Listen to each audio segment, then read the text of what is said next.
when I was thinking about what kind of grad school experience I wanted, what kind of program I wanted to get into, I was like, well, maybe I should start networking now and talking to people who are either in the program or just graduated to find out exactly, which program I wanted to go into. And so I stalked people, and one of the people that I ended up stalking, a friend of a friend from Yale, Adrian Hopkins was one of them. And I basically just cold emailed him, and he reached out to me, and we talked, and he told me about the program, and he's one of the main reasons why I'm here. So I just want to say thank you.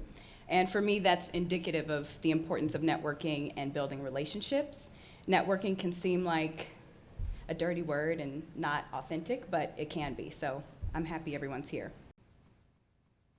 I'm just going to introduce Joe Palladino from the Center for Student Success. This is one of the reasons that this event was able to happen tonight. It's been wonderful partnering with the Center for Student Success, previously known as the Center for Career Development. Just really brief, we are now the new Center for Student Success. We've merged with the Parsons Career Services Group and with the Centralized Office of Career Development. We're hiring new counselors to our group, and we're really building out our team. And really what we do is we help you with your job search, your strategy.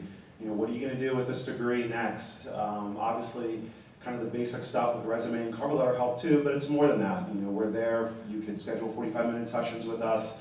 You can come as early and as often as you like.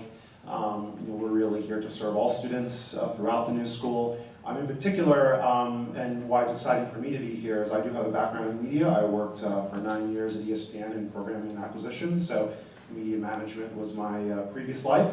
And I decided to change careers, and I wanted to help people and work in more of a helping profession. That was just my personal journey, and higher education is where I ended up. So without further ado, #awesome, our panel. Thank you.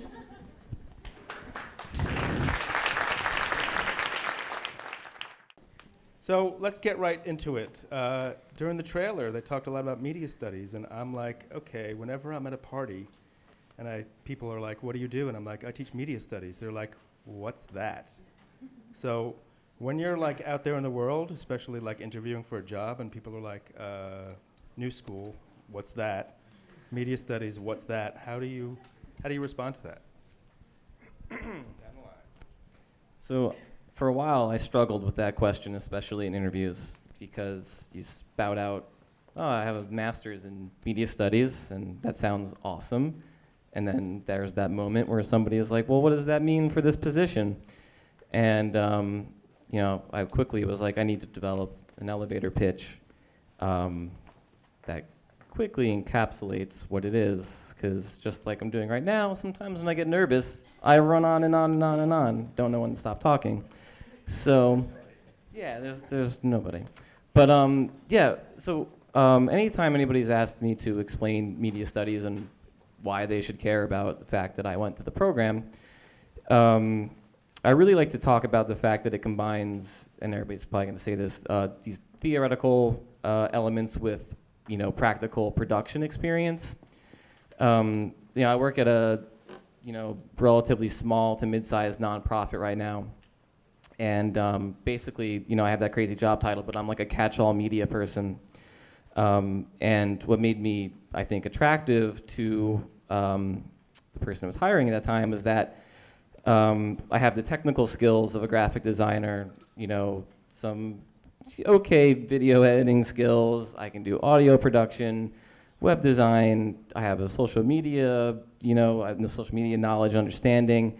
So I can offer that one-stop shop of like creative theory and creative production. And especially at small organizations, there's not, a huge marketing team. There's not a person writing copy and then sending info over to me for an e-blast or anything. I am writing copy, editing video, coding e-blasts, and so on. So that's what I tell people. I do it all, and it's because I went to the new school. There we go. You guys can use that. It depends on the job, but I usually say something similar, that I have an understanding of theory and its practice. So if I'm doing something from an educative point of view, I do speak about media literacy. I do speak about cultural studies. If I'm, somebody's hiring me to, produce something, I said, well, I focused on video production. So it's really, I just tailor the statement to the job and kind of let go of the concept and say, yeah, I can do that because I went here. Sure, a lot of those things, but personally speaking, I'm a writer, but I have a background in anthropology, so growing up and coming out of college, people were like, well, anthropology, what's that? But it's also the fact that when you're going to a job and they ask you what media studies, it's effectively like you're writing about people when you're writing about digital culture, and so it's effectively at this given moment, it's the same thing. So being here, it gives you kind of the leg up in terms of how to understand and speak to that intelligently. So if the position has to do with social media especially, then I'm able to understand what matters on Twitter, what matters on whatever platform is important to that practice. Beyond that, if I have to do anything having to do with Photoshop, I learn a good deal of that here. Has to do with any kind of light video editing, because I'm not a video editor by any means, but I have some of that practice under my belt as well. So all these things make me look more attractive to any kind of person who's giving me a job. I kind of say the same thing, because my career pretty much encompasses everything that I learned at this school, from video editing to web design to incorporating my writing to, bringing in anything. So it really is the thing of media studies is kind of touches on every area to do with what we see, what we digest in the world. So yeah, that's how I see it.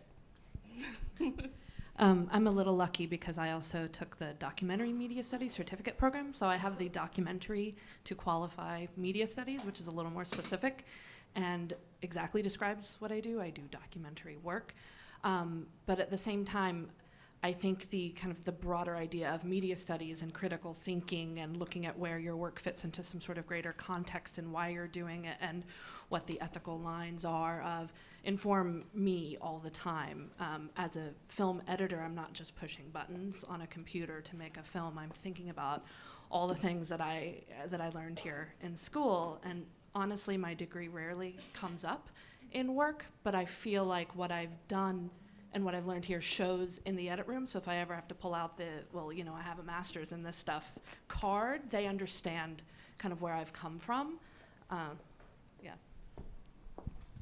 So, I only went to one job interview after I finished here, and I didn't get the job.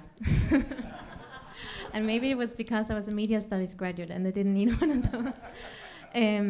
No, I think to me, I haven't, at least I haven't been aware of having to present an elevator pitch of why I'm some kind of skilled because I did media studies. But I think it gives you an awareness of how mechanisms, cultures, systems, power relationships in society work, which you can apply to any other field. I was very caught up in the media and the urban environment study track and pursued. I started working first for an architecture company afterwards. Now moved to digital curating of digital media art, but in urban context. And I think the way media studies has influenced my way of thinking and today my practice is really, it's kind of like a habit that you develop. And I would claim that having studied media studies is not a universal thing. Having done it at the New School is really different, at least for me being Danish, where this theory and practice hasn't manifested very well. But here I could not have moved on with my, at least my curatorial practice without the little bit of editing, the little bit of design, all of those things. Sorry. Maybe you could talk a little bit about the first year after you graduate. I was working in the music business doing something quite different. I was like a marketing person, but not so in the creative world. Actually, that company ended up like laying off a ton of people, as the music business is doing lately. But I was in a moment of transition, and I'm a musician, so that's why I was in the music business. And I was working and going to school and taking these design classes and these editing classes, and I was like, I really like being creative, I think, more than I like working in the music business. So actually, right around that time, I was so distraught I had to email Brian to talk about options because I wasn't sure what to do. Yeah.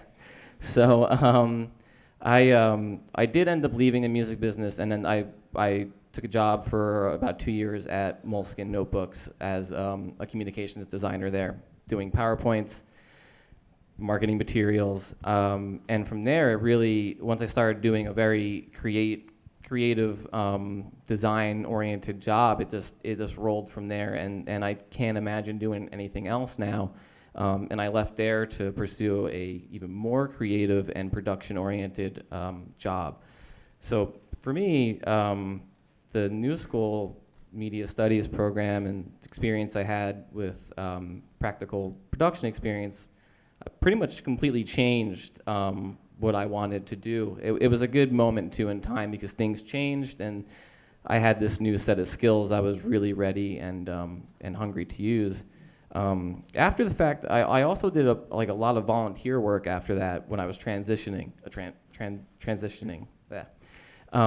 to get experience in this kind of world I didn't have a ton of practical experience in. So yeah, that first year was a little turbulent, but it's worked out. It's been good. I'm still trying to figure that out, Brian. I was working in corporate publishing as a publicist when I went to the New School, and I was making my first feature length at the same time. And while I was finishing the program, I also did a couple of shorts and went to conferences around the world with these shorts, and they always had this activist bent. I came from a theater performance background. I really worked in arts and social change and did a lot of work with schools, with men and women in prison. And what drew me to this program was the fact that at the time, because this is like 2004, like pre-Facebook, pre-Kickstarter, pre-iPhone, the digital conversation was really beginning to happen, and I was very much a performer, and I was like, no, the body's important. And I was a geek and wanted to learn, okay, what's this digital stuff? What's this digital age? So I was fortunate because I didn't have to think about how I was gonna earn a living. But as an artist, I was able to take everything that I learned to make stuff, to challenge ideas, to use a video specifically to kind of challenge myself, but also like the social construct around race and class and feminism. So I played a lot. So in terms of my work, like what I do for a living, I'm very project-based, and content dictates form for me. So depending on what it is I want to say, I will use video. I'll use performance. I'll use a press strategy. So in terms of like what to do right after, I think what's really great about this program is you can like just choose like one of your classes as like the guide to the thing you want to explore next, as opposed to saying, oh, I need to like put it all together to come up with this one, job. You can play a little bit and find what moves you, what inspires you. It's hard out there. I mean, it's hard, man. No, I mean, speaking to what that first year out of school was like, I mean, I graduated last summer, technically speaking, but I was done in December of 2012. I mean, I was in internships from the day I started here, and I started this little place, Ecosystem, writing as an intern. Then took a break, went to another internship at Gizmodo, then got laid off, then went to an editorial assistantship at this imprint called The Daily, which is a newspaper for the iPad at the time, and that folded at the end of 2012. And all of this was happening in the midst of my, coursework. So, I mean, it's really just, given the climate that you have to work at internships, like 2, 3 internships at a time, many of them unpaid. I mean, you really just have to kind of do it, where if you want to do it, then it's not a matter of just like, if you want it, then you're gonna get it. But like, if you want to do it, then you have to take that hard step and just like take that hard job. And when I finished here, I ended up working at Gawker again, and on their creative side for about 9 months, and that was a good job. And I mean, that was my first job out of grad, and then I left last November, and I, went to The Verge, and all of this experience kind of added up to like my writing now and what I've been able to contribute now. Like, I have freelance stuff, I have clips, like all this stuff. Like, just take opportunities, but like just know that it's going to be hard. But it's it's worth it. But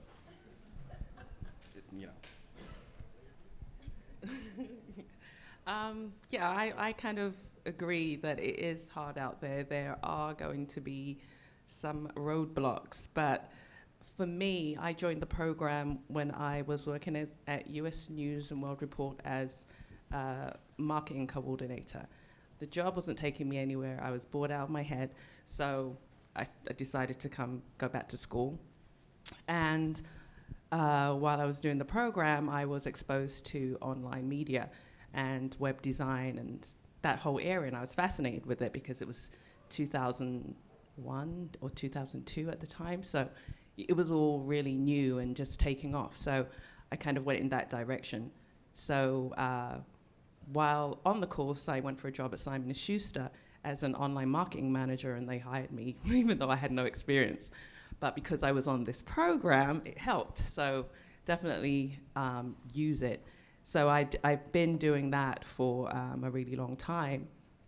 And life, I was laid off a couple of times due to this lovely recession that's with us.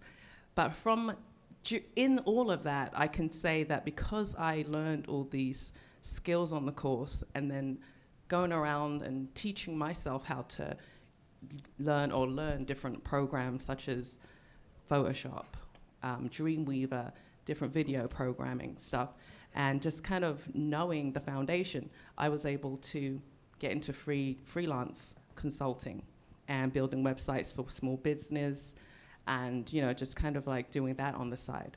Then also, me being a music junkie, I set up an online or a website called Mephoric Sounds, where I review independent artists, and that's like something which I completely love because I can listen to music that I like, meet artists who are unknown, and then who eventually become big artists, like Hiatus Coyote. They were like I interviewed them before they were big. So I'm really proud of meeting people like that in my journey. So you can go anywhere. Like, I don't know what's next for me, but I'm loving this. When I did the documentary program, it was a full-time program. The doc studies program is, you don't have a choice, it's full-time. I plowed kind of through that year and then knew that I really needed to start working while I was finishing up the media studies program, so I went part-time and started looking around for work, and it was a needle in a haystack kind of Craigslist job for an assistant editor on a really bad film with a really wonderful editor, and I took it knowing that I would learn a lot and that also it could lead me somewhere potentially, and it did. All the while I'm finishing the master's program here part-time. That bad job led me to a really wonderful documentary, which I was starting on while finishing my thesis. So I was working more than full-time on this film, coming to school, doing my thesis, and working here also. So it was really insane. But it was kind of everything I wanted to be doing all at once.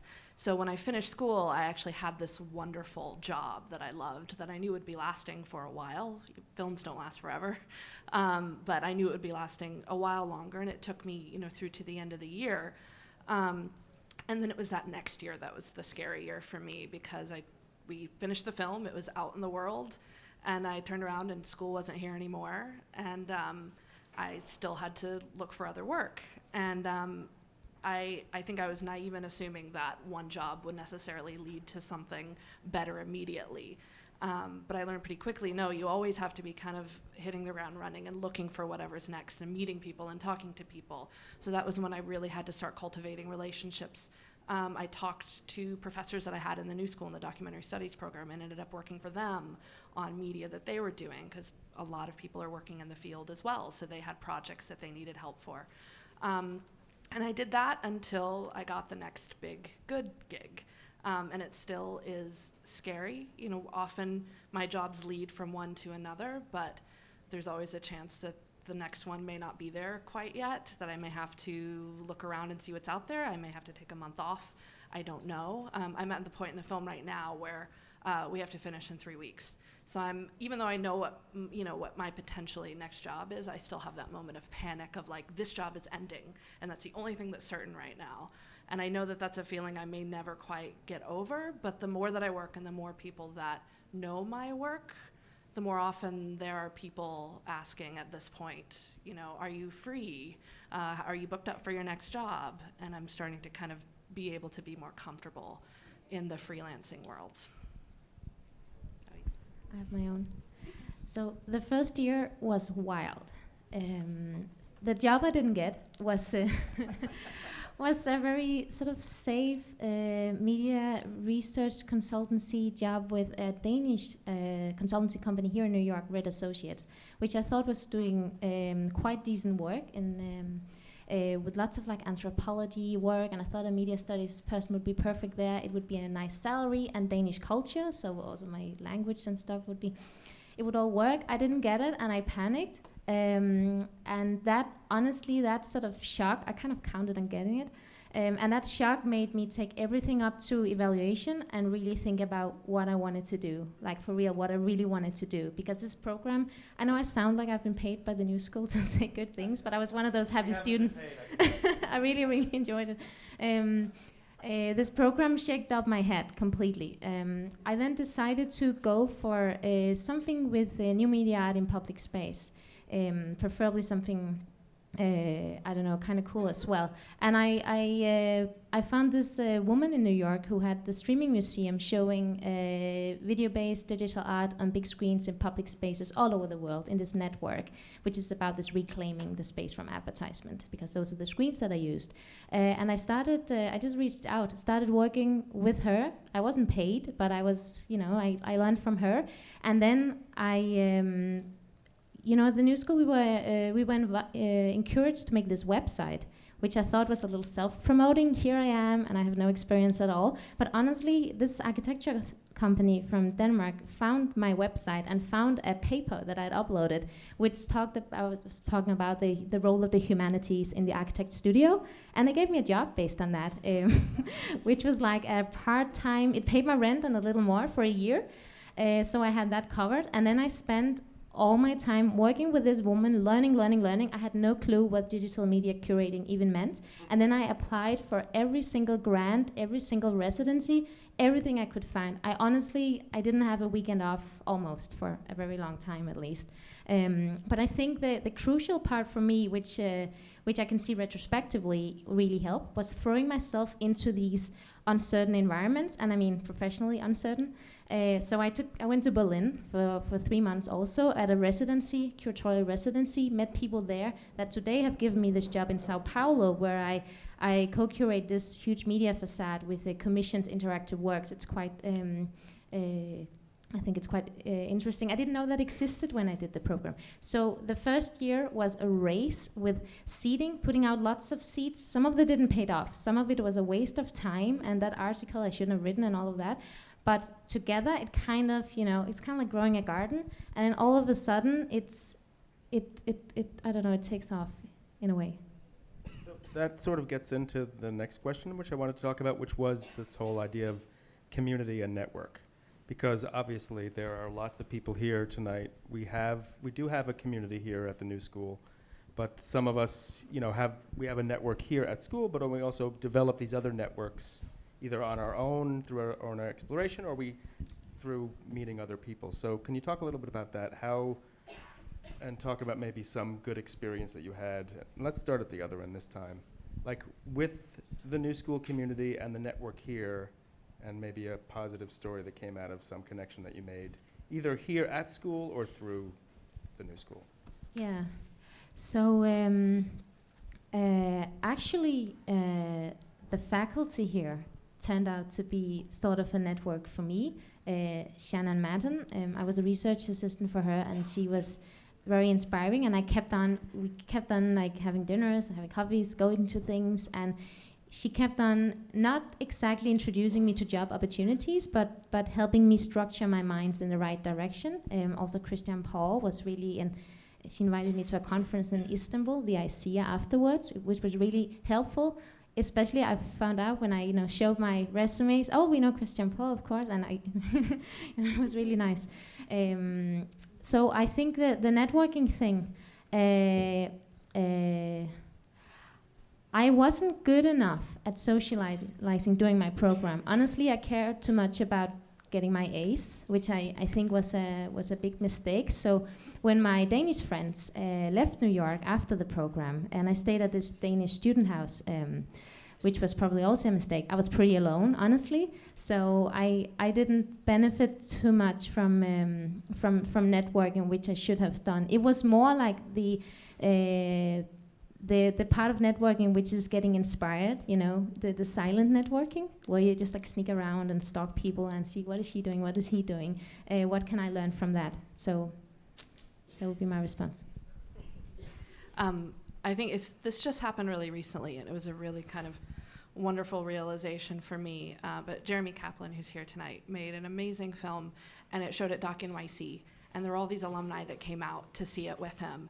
But it wasn't just that we were going to see, this movie, but it was kind of this amazing realization that among all of us, that it's not immediate right after school, but we're all kind of doing what we want, or we're getting there, and we will continue to grow and get there and be able to collaborate with each other, to give each other jobs, to mentor each other into the future. It was this kind of wonderful realization that it was kind of exactly what we wanted. We are this new generation, literally a graduating class of students, but a new generation emerging into the field, and that we're learning and growing together to this point where we will eventually be the people that other people look up to.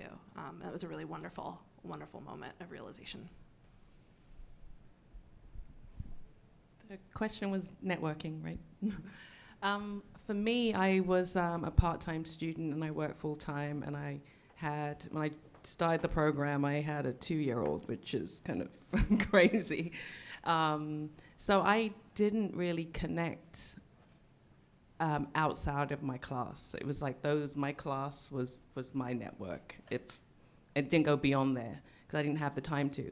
But because I was working in industry, I kind of felt that I had my media connections that way, and through the people that I've known through the years. So it's really a thing of, you never know who is connected to another person who can help you. You just have to kind of make sure that you are vocal about the things that you want or the things that you're interested in, because you'll be surprised by who will say, oh, so-and-so can help you in that. As I was saying, there was a woman over there that I was trying to connect with, another woman over there. We'll find each other. I mean, any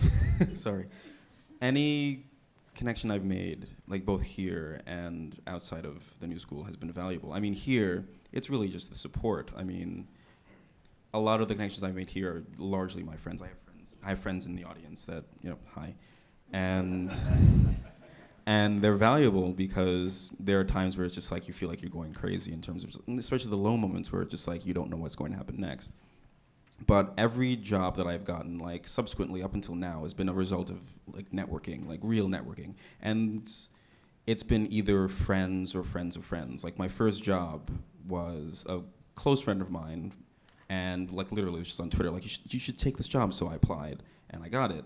And after that was done, I canvassed, and it was just friends starting, and then just like connecting with people like who knew friends of mine who I just like met randomly, and I got the second job. And it gets to the point where it's just like, it's really if you go to the bar with someone and you're just hanging out, that might be the person that might be, not valuable in a strictly mercenary sense, but just like valuable to you, really, in a way that you'll come back to that person later on and be really grateful that you met them. And I'm in a position where I truly enjoy my work, and it's a result of just like being at a bar with my boss now. And just we kind of hit it off, and it was 6 months later that I was working for him. So, I mean, ultimately, it's just like just make friends, be a nice person. Right after school, I mean, Brian, you were and Shannon, she was my advisor. I think that was the first year that she started, and it was like the first year you were teaching electronic media and live performance.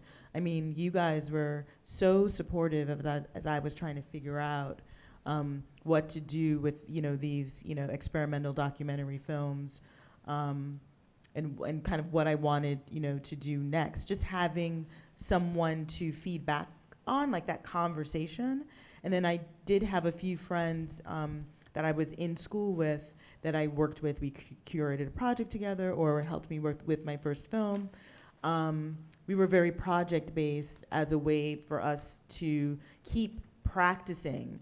Because once you leave here, like unless you meet somebody that knows what simulacra is, like you can't have those you can't really have those kind of nerdy conversations that you're having in media theory class. And you kind of, even though they're not practical, so you think for a job, your brain still wants to do that. So just the networking aspect of having those conversations was fun. Made me think, oh God, I didn't waste like $60,000, that there was something to that exercise of the mind. Be nice to people, talk to the people in your classes and see what they're interested in, because you may be interested in the same thing. I think everybody had, hit everything. I'm just going to probably reiterate a few things. I too worked full-time, went part-time, so I had like no time for anything at all, except for going to work and going to school. In retrospect, I wish I had tried harder to network, or I don't know, cloned myself or something so I could meet people. So if there's anybody out there who is doing that and extremely busy, I would say try to network. It's a regret of mine. I wish I had done more of it. And I also do want to reiterate, the faculty here is fantastic. And you're in direct contact with them sometimes. They're the easiest and best people to begin networking with. It was said in the beginning, the whole word networking. It also, it can sound a little strategic and a little weird. And I don't have business cards. I still can't go up to somebody, okay, I think we should talk about that thing. Here's my card. I can't do that. So I think if networking means getting into to social contexts that have a shared of a shared interest, that kind of bringing yourself, that's what I figured out along the way after New School when I started talking to people. That's what I figured out worked for me. So the whole networking is also, what does it mean? Of course. I think the other part of the networking fear is that dreaded, very New York question of what do you do?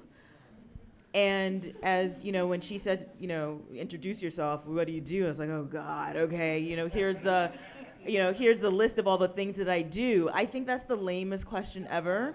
When people ask me that, my response is usually I drink when I'm sad, because I want to get off that. Good answer.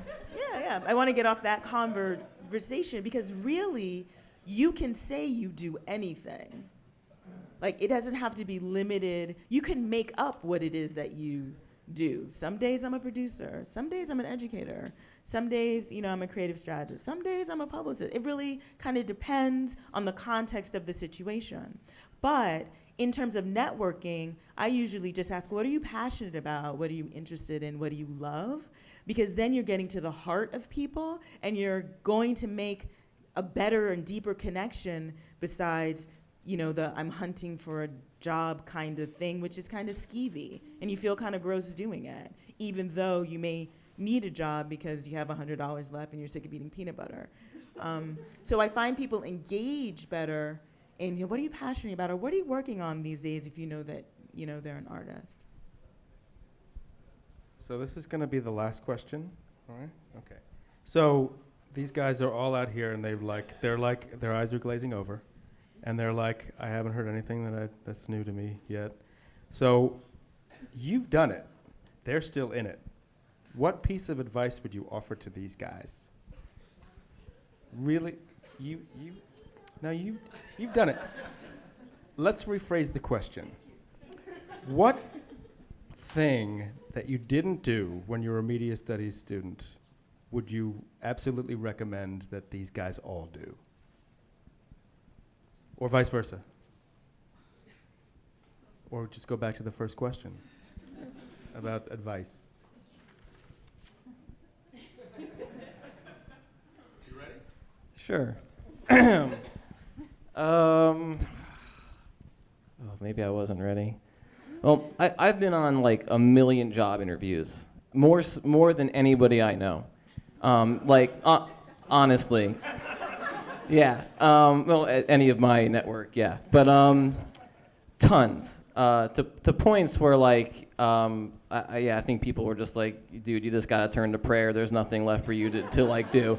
Like, you've been on so many, like, maybe you should just get into what you're doing right now. But I didn't. I went on so many. And I think sometimes people get a few rejections and convince themselves to move on or stay or try something different. So I was trying to avoid being cliche and using one, but you just have to keep on keeping on, even when it gets really crummy, like, it gets really hard getting like, and I'm talking professional, but even from a creative standpoint to this here, like, no, that's not good. Sorry, I don't like that. Like, it's depressing. It gets, it can be sad, but it doesn't matter. You should, keep on trying.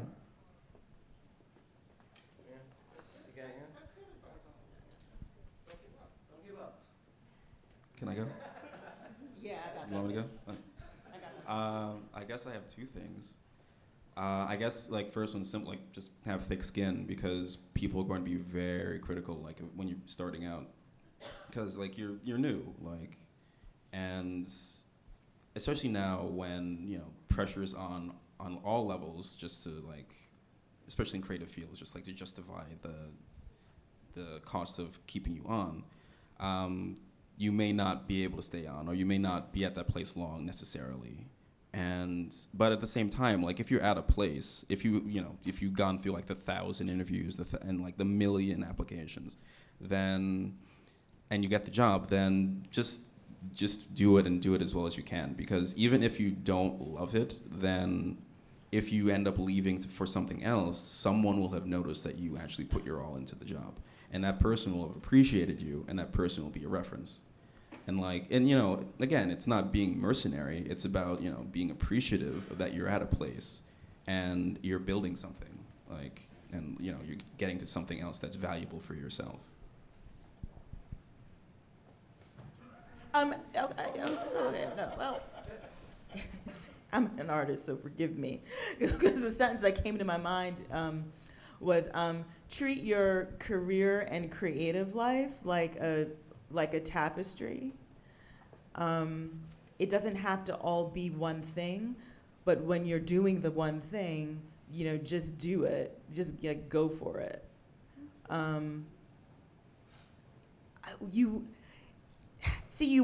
may have jobs that you don't like, or a job that you like, and then people you don't like in that job. There'll always be like one side or the other. Like, there's no panacea. The panacea is not even when you create your own business, because then that's like a other kind of set of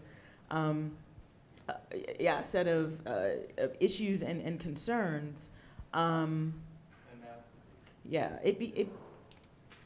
It's daunting, but it's not. I would say like have fun with it. Even at the low moments, it's just a new point to reinvent yourself. Because even though, I'm old, So you think, like, I think new is, I think you're like shiny. They want to grab you and mold you because they don't think you know anything. That they could, just make you into something. When you're old, it's even harder because they don't think that they can do that. And as much as you're wanting a job and you want to be interviewed, you can also interview them too. Because at this point, you do know yourself. You do know what you like. You really do. So if something doesn't click, you have to, like, okay, I think I can squeeze in here for a little while, and then I like his advice. Just go in. Just, be the best data entry person, ever. And what's awesome about those data entry jobs is that you can do it, leave half your brain off, and then turn on, when you get home to make your movie or to make your art. Yeah, definitely. Well, that's kind of like how my career kind of shaped, being laid off on 2 different occasions within the space of 2 years. It forced me to do other things rather than sit down and feel sorry for myself. I saw it as, well, I've got all these skills, what can I do? Okay, build a website, do so and so. So it's just really, seizing the moment, using the skills that you're learning here, because I always say that the new school is like a foundation to me. So just never give up and know that you can do so many different things. Yeah, I think to follow up on that too, there's an amount of resourcefulness that I think I kind of realized once I graduated. I was so focused on getting one type of job. I was trying to work as an assistant editor, and I got that job. But then I looked around, and there was more work that needed to be done on the film, and there was nobody else to do it. And I pulled from a class that I'd taken in distribution, so I helped the filmmakers apply for film festivals. And it not only prolonged my job, but it gave me a much more rewarding experience because I was building on what I was learning. So just if you see a hole and you see something needs to be done, and you're on a job that maybe doesn't pay you that much, or you're not happy with, but you see something, take initiative and really use the skills that you've learned here, and people will recognize that, and people will come to appreciate and trust you and help you, I think, grow. Make that website, because sometimes people find you, and leave your email address there. This sounds really banal, but think about what you actually want to apply for. Like, it's so sad when I speak to other 29-year-olds and they've had a job for 3-4 years and they're really, really uninspired by it, or they really dislike it, or it's all about getting the nice pension. Like, honestly, if you are able to at all take a crazy year of applying for things, struggling, looking into different things, think about what you really want to do, and then keep up the good energy, because I can really see retrospectively, it has paid off. All those, you probably send out 10 applications and then 8 of them they just drop, and it's just a waste of those months of work. But keep up the good energy and keep on insisting on what you want to pursue. I know it sounds really banal, especially for a Dane. We're a little cynical, and but honestly, it works. But to that point, instead of thinking of a career as this as a long view, think of it in the short view. Like think of it in a 2-year block. I think that's what traps folks when they think, I need to come up with a career. It's like, really, there's no such thing anymore. Jobs are ending, shifting, conforming, smashing, together. Everyone up here pretty much has cobbled together a whole bunch of different things. None of us really have much. Well, because I think the industries are calling for it. When I was working, I worked at Warner Books as a publicist.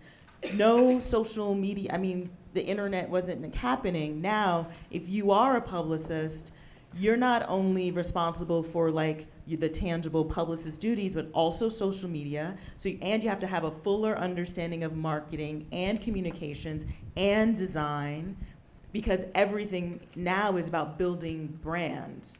So publicity is a function of marketing, but there's still, you know what I mean? So it's like. And the budget money is coming out of marketing for social media, but the marketing department doesn't like that. Right. So so if you think about your career in smaller chunks, I think it becomes less daunting because you may get laid off in 2 years because, you know, Viacom is buying something else.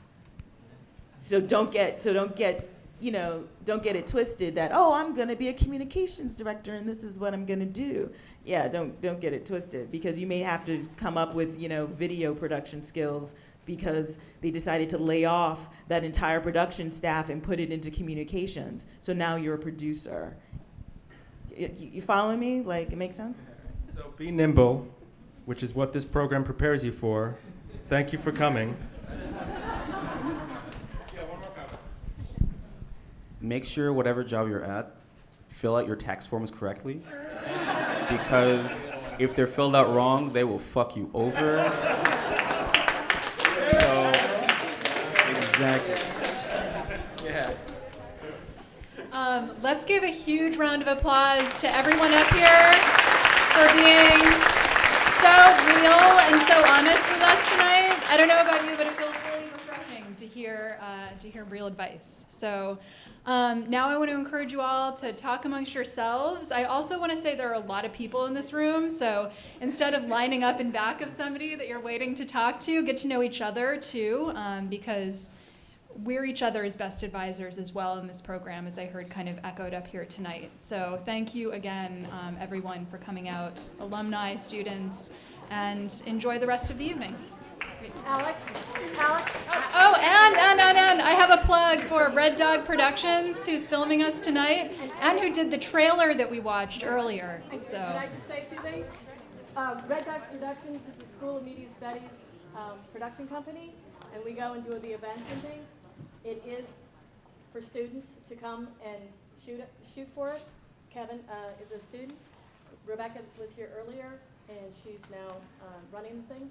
So if you'd like to come and shoot for us, or edit, or do something like that, and get some experience doing some things that you can be the producer after you get laid off, send me an email. Say that you were here. Send me an email to Red Dog Productions at newschool.edu.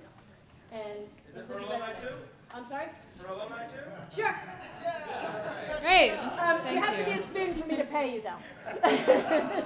And then I might not. Thank you, Rosalie. Hey, I'll send you.